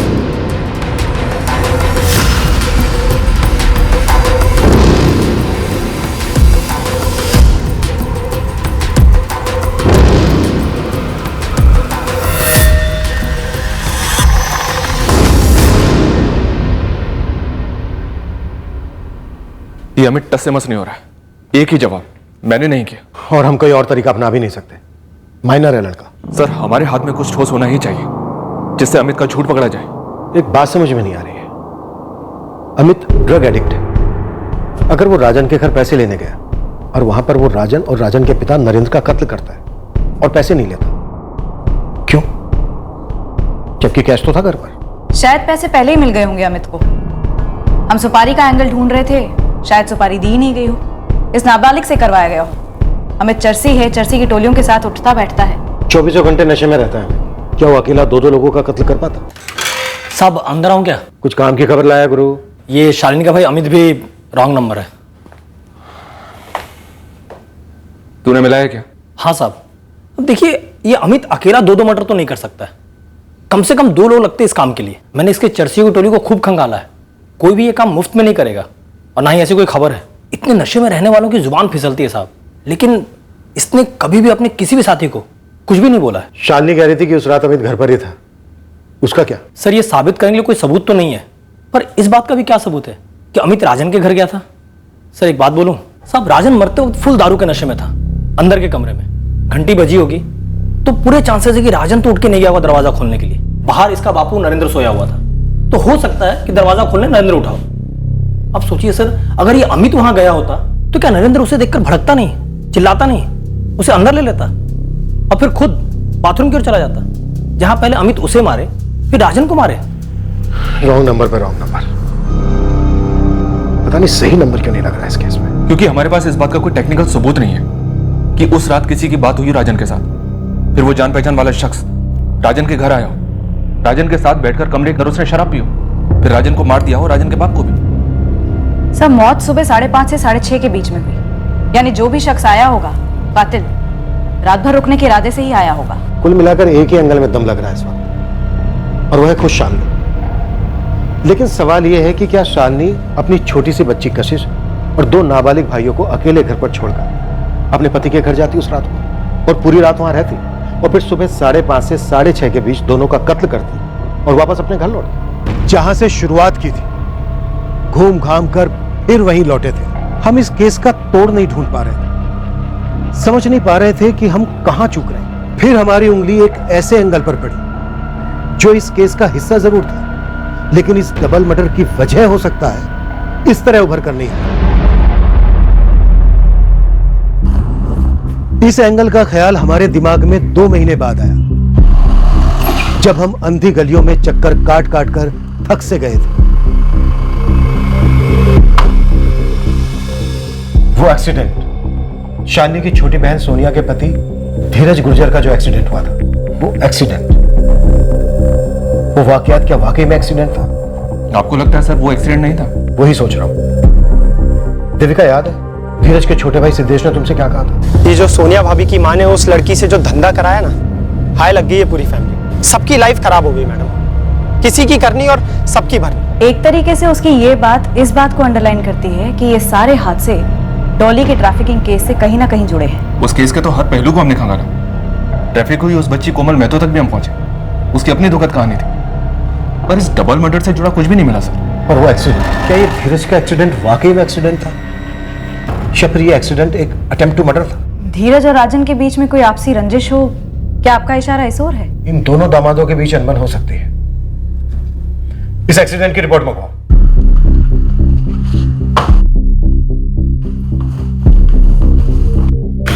सर। हाँ देविका, कुछ मिला? कह नहीं सकते सर, लेकिन धीरज के फोन रिकॉर्ड से इतना तो क्लियर है कि धीरज और राजन के बीच में काफी बातचीत होती थी। इनफैक्ट शालिनी की बहन सोनिया, उसका पति धीरज, उसका छोटा भाई सिद्धेश और शालिनी का पति राजन, इन सभी के बीच में काफी बातचीत होती थी। आखिर रिश्तेदार हैं, अब इनमें से कैसी रंजिश कब किसके बीच में शुरू हुई ये पकड़ में नहीं आ रहा है सर। धीरज की एक्सीडेंट रिपोर्ट आ गई है। धीरज की बाइक जिस कार से टकराई थी वो कार अभी तक ट्रेस नहीं हो पाई सर। कार थी? जी हाँ सर। सर धीरज के एक्सीडेंट केस को हिट एंड रन केस करार दिया गया। कार को ढूंढने की काफी कोशिश की गई पर वो नहीं मिली।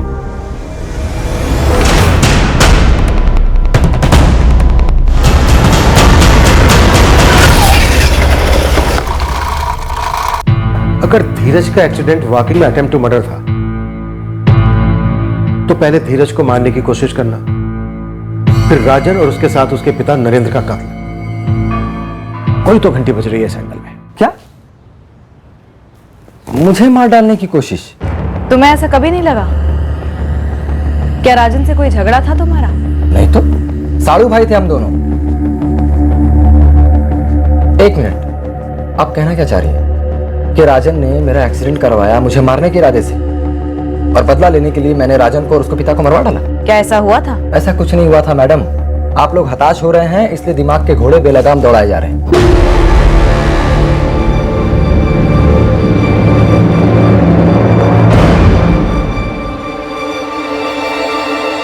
कुछ कहना चाहती हो सोनिया?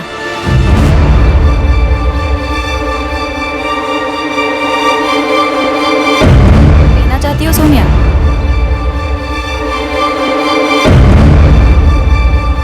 धीरज ने कुछ बोला नहीं मैडम, क्योंकि उन्हें कुछ मालूम ही नहीं है शायद। तुम्हें क्या मालूम है? कुछ पता नहीं है मैडम, लेकिन जिस दिन धीरज का एक्सीडेंट हुआ था ना, उस दिन मेरे देवर सिद्धेश ने कुछ बोला था। ये एक्सीडेंट नहीं है। क्या क्या कहा तुमने सिद्धेश? नहीं भाभी, कुछ नहीं। क्या राजन और तुम्हारे पति के बीच में कोई दुश्मनी थी? क्या राजन और उसके पिता का मर्डर इसी का नतीजा है? मैं कुछ नहीं जानती, लेकिन जब सिद्धेश ने मुझसे कहा कि ये एक्सीडेंट नहीं है तब मैं बहुत परेशान हो गई, और ये बात मैंने अपनी माँ से भी कही। जी हाँ, सोनिया ने बोला था मुझे, लेकिन मैंने ध्यान नहीं दिया क्योंकि उस वक्त ज्यादा जरूरी था इलाज के रुपए, और उसी के जुगाड़ में मैं लगी हुई थी। और आप लोग हो कि मुझी को कसूरवार ठहराने पे तुले हुए हो। मैंने कहा ना साहब आपसे कि मैं कत्ल नहीं करवाती हूँ। तो क्या धीरज और राजन एक दूसरे को मरवा सकते थे? बिल्कुल नहीं। राजन कोई संत नहीं था, धीरज भला है, लेकिन इस हद तक दोनों कभी नहीं जाते। तो फिर धीरज का एक्सीडेंट कौन करवा सकता है? वैसे आप सिद्धेश से ही सामने से क्यों नहीं पूछ लेते कि बता तुझे ऐसा क्यों लगा?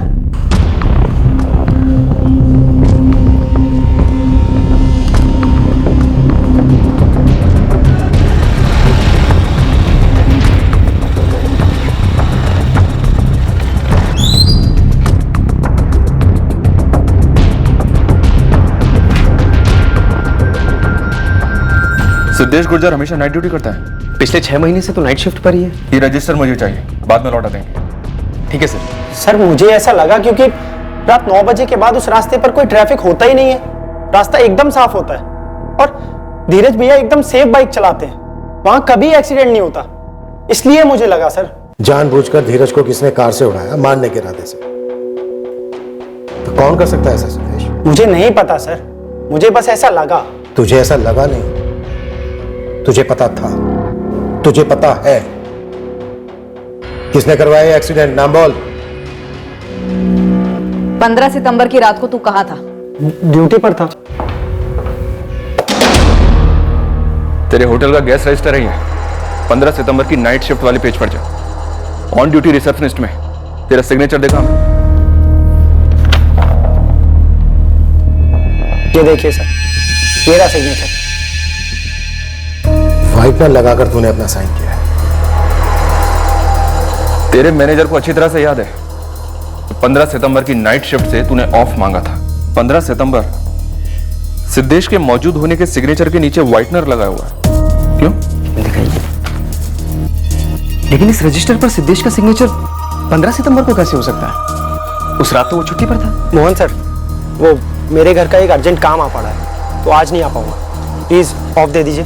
चालाक है तू। रजिस्टर में गड़बड़ी की, अपना फोन घर पर छोड़कर गया, राजन के घर नहीं लेके गया, ताकि तेरे फोन की लोकेशन राजन के घर की ना दिखे। और तू उतना भी चालाक नहीं है सिद्धेश। तूने कहा था कि तू उस रात ड्यूटी पर था, जबकि उस वक्त तेरा फोन तेरे घर पर ही था। हमने पता किया है राजन से दोस्ती थी तेरी, तुम लोग मिलते थे, प्यार करते थे साथ में, और उस रात को भी पी रहे थे। चल बोल, क्यों मार डाला बाप बेटे को? क्या धीरज को मारने की कोशिश राजन ने करवाई थी? हाँ। क्यों? और तुझे कैसे पता चला? राजन ने 23 अगस्त को फोन किया था मुझे। एक्सीडेंट के पहले ही उसने फोन किया था। हाँ राजन, क्या हाल है? बढ़िया, सब ठीक तो है? हाँ हाँ, पर तू ऐसे क्यों पूछ रहा है? नहीं, बस ऐसे ही। धीरज ठीक है ना? हाँ बिल्कुल ठीक है। ठीक है, चल। मैं हैरान था कि ये राजन अचानक धीरज भैया का हालचाल क्यों पूछ रहा है, और उसके कॉल के आधे घंटे बाद मुझे एक कॉल आया। हाँ धीरज भैया। कौन?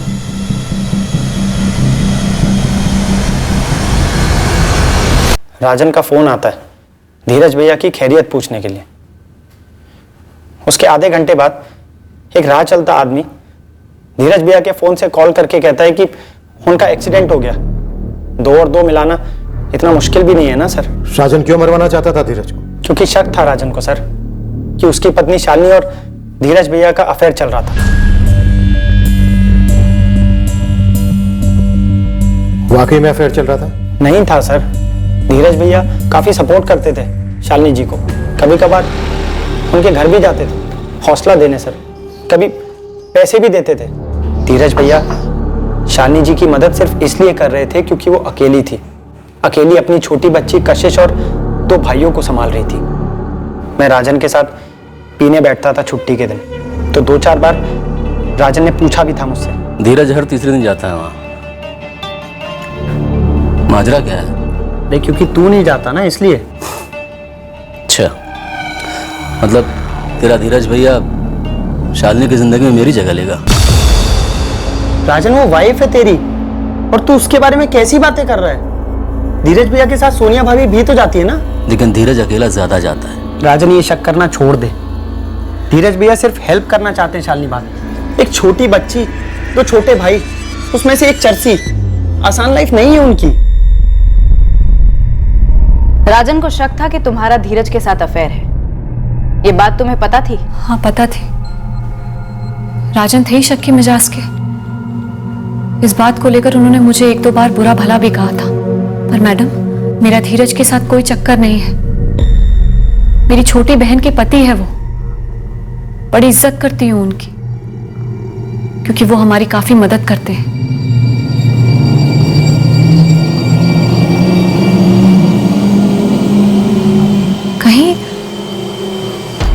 कहीं राजन ने तो वो एक्सीडेंट राजन ने ही करवाया था। इसलिए बदला लेने के लिए तूने राजन को मार डाला, और साथ में उसके बूढ़े बाप को भी। धीरज भैया का एक्सीडेंट होने के बाद मैं आग बबूला हो गया था सर, और डर भी गया था कि राजन धीरज भैया को फिर से मारने की कोशिश करेगा।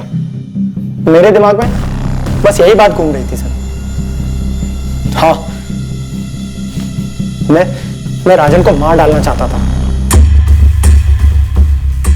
मैंने पूरी प्लानिंग कर रखी थी, जॉब से ऑफ भी ले लिया, चाकू भी ले लिया, पर पीने के बीच में मैंने मन बदल दिया। सोचा नहीं मारता हूं, मैंने प्लान ड्रॉप कर दिया। बस उसके बाद हम लोग बातें करते रहे थोड़ी देर और फिर सो गए।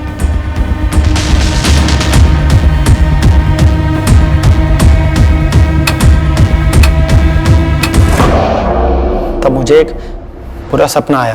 मैंने सपने में राजन को देखा, वो धीरज भैया को छोटा मार रहा था। तब मैंने सोचा बस अभी उठाता हूं राजन को और पूछता हूं, राजन धीरज भैया का एक्सीडेंट तूने कराया था क्या? एक्सीडेंट के पहले तूने फोन किया था ना मुझे धीरज भैया की खैरियत पूछने के लिए। क्यों? तुझे मालूम था ना कि उनका एक्सीडेंट होने वाला है? सुदेश, जाके सो जा, नहीं तो अपने घर जा। तेरा भाई इस बार तो बच गया, अगर नहीं सो रहा ना तो अगली बार नहीं बचेगा। और सुन, तूने ज्यादा टाइट आएगी ना तो इस बार तेरा एक्सीडेंट हो जाएगा। आधा अधूरा नहीं, पूरा और पक्का वाला, समझा? चल जा। अब शक की कोई गुंजाइश नहीं बची थी कि राजन ने ही धीरज भैया पर हमला कराया था।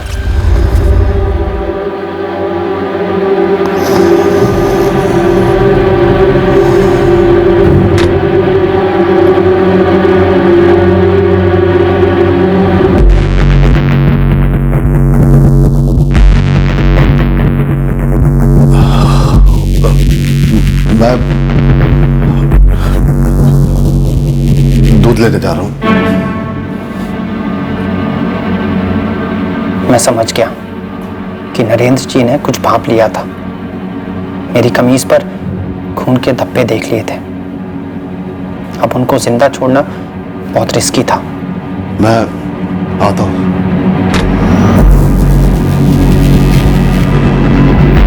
मैंने राजन की शर्ट पैंट पहन ली, सबको गुमराह करने के लिए घर भी तितर बितर कर दिया और घर को ताला लगाकर निकल गया। शालिनी का कहना है कि उसका और धीरज का कोई अफेयर नहीं था। मैंने भी तो वही बोला था ना सर। मैंने समझाया उसे कि उसके मन का वहम है। जरूर शालिनी जी ने भी बोला होगा, पर फिर भी क्यों मारने की कोशिश की उसने मेरे भाई को? तो एक पुलिस कंप्लेन कर देता। पर साबित कैसे करता सर कि एक्सीडेंट नहीं, अटेम्प्ट टू मर्डर था? तो अब क्या राजन और उसके बाप को मारकर साबित कर पाया तू?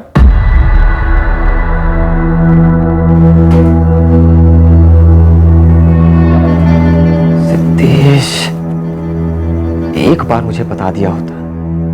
तुझे राजन का घर नहीं छोड़ना चाहिए था शालिनी। गुंजाइश ही नहीं रहती कोई गलत फहमी की। कुछ ना कुछ करके बारी बारी से संभाल लेते ना हमें तो रतुल को। सख्त वार्निंग देकर छोड़ दिया गया। डॉली जायसवाल ट्रैफिकिंग के चार्जेस में अब भी जेल में। जल्द ही अदालत में सुनवाई शुरू होगी।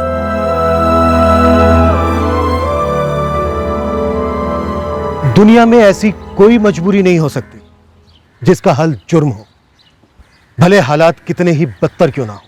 हम तो ईमान से चलते थे, लेकिन हमारे साथ धोखा किया गया, गलत किया गया, इसलिए अब हम कोई भी रास्ता अपनाएंगे। ऐसा करने का हमें लाइसेंस मिल गया है। ये सोच मूल रूप से ही गलत है। हमारे अंदर एक असुरक्षितता पनपती है जो अक्सर हमें विक्टिम कार्ड खेलने पर मजबूर करती है।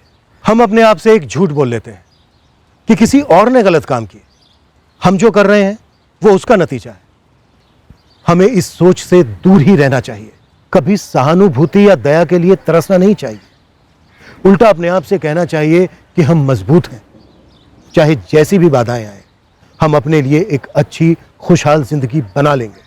फिर मिलेंगे अगले हफ्ते एक नए केस के साथ। क्राइम पेट्रोल सतर्क।